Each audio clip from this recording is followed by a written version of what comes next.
নমস্কার বন্ধুরা, recruitment update YouTube চ্যানেলে সকলকে স্বাগত জানিয়ে আজকে 29/7/2024 পশ্চিমবঙ্গের বিভিন্ন জেলায় আজ থেকে বৃষ্টিপাত বাড়বে। আসুন আবহাওয়া সংক্রান্ত আপডেট দেখে নিই বিস্তারিত কী রয়েছে। আজ থেকে বৃষ্টি বাড়বে দক্ষিণে। শ্রাবণ মাসের 12 দিন অতিক্রান্ত, এখনও ভারী বৃষ্টির দেখা নেই কলকাতা সহ দক্ষিণবঙ্গে। মৌসুমি অক্ষরেখা সক্রিয় থাকায় সপ্তাহের প্রথম দিন থেকে দক্ষিণের জেলাগুলোতে বৃষ্টি বাড়বে, তবে ভারী বর্ষণের সম্ভাবনা নেই। আলিপুর আবহাওয়া দপ্তর বলছে সক্রিয় মৌসুমি অক্ষরেখা বাংলা থেকে উড়িষ্যা পর্যন্ত বিস্তৃত রয়েছে।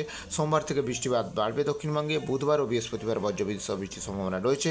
কলকাতায় বৃষ্টিপাত চলবে। আজ বজ্রবিদ্যুৎ সহ বৃষ্টির সম্ভাবনা দক্ষিণ চব্বিশ পরগনা, 2 পূর্ব ও পশ্চিম মেদিনীপুর, ঝাড়গ্রাম, বাঁকুড়া, পূর্ব পশ্চিম বর্ধমান জেলাতে রয়েছে।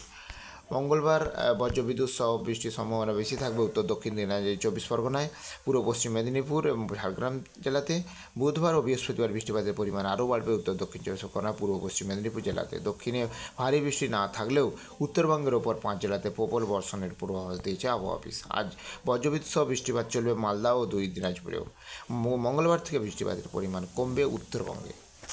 তো আপডেট আমি শেয়ার করলাম, আর আপডেট পেলে অবশ্যই শেয়ার করবো। সঙ্গে থাকবেন এবং চ্যানেলটা সাবস্ক্রাইব করে নেবেন। ধন্যবাদ।